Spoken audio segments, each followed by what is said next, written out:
So we're lucky enough to have John and Sean here. Between them they have 60 years of experience of working as what we're calling producers, the people who combine a creative and a business approach to creating entertainment. What does a producer do in film and TV?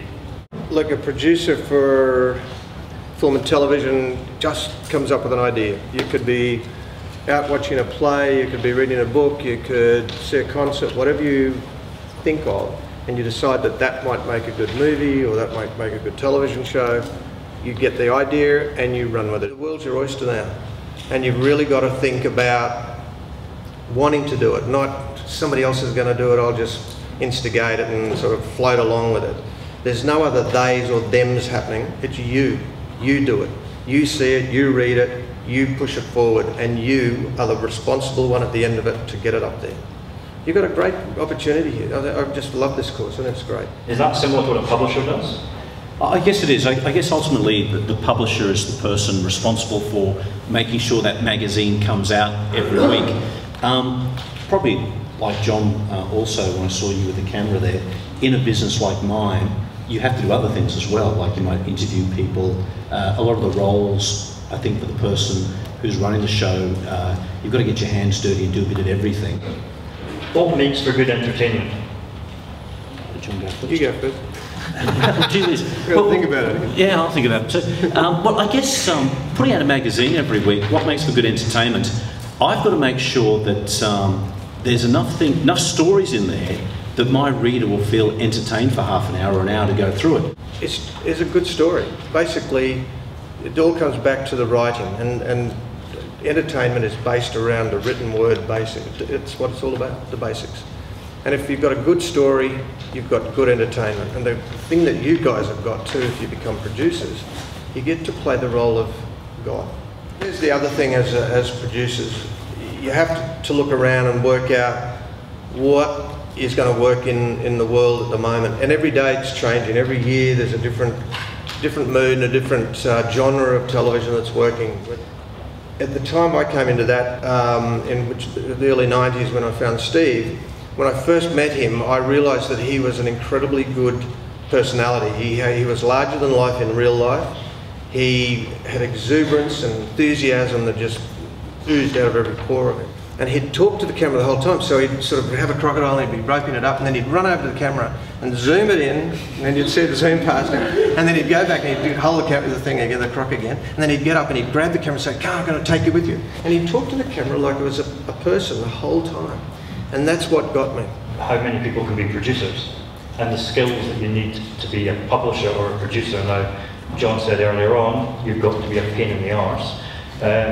Sean, is that true for publishing? What are the most important skills to be a good editor or publisher?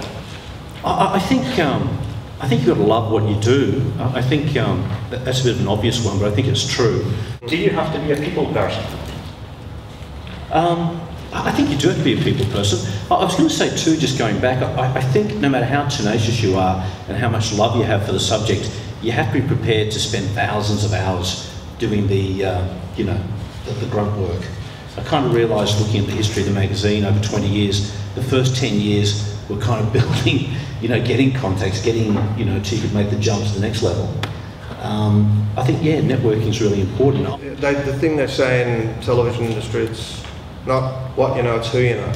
And you can know every single thing there is about production, but if you don't know the right people to get it produced or seen, then you may as well say goodbye. Is it frustrating that you can't just do what you're passionate about, that you have to put in other people's tastes in music, or you have to do jobs that maybe aren't your particular interest? No, I don't think it's frustrating at all. I think it's just being realistic. No, because you're making television, you're making movies. It doesn't matter what the subject is. I suppose it's hard if it's something you really hate, but the basics of making something doesn't matter whether you're shooting tattoos or wildlife or sewage out pipes, doesn't matter. You're still worrying about how you're going to shoot it and the concept of how it's going to get together and how you're going to sell it and then how you're going to edit it. And so it sounds like for both of you, the passion is for making a magazine, for making a TV show. That's what the passion is. That's right, yes. Yeah.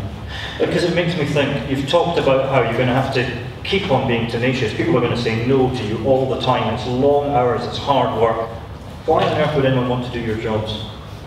Well, I think once you get something rolling, it's good, because people want to work with you, they want to do things with you, they want to give you interviews, they know you can help them.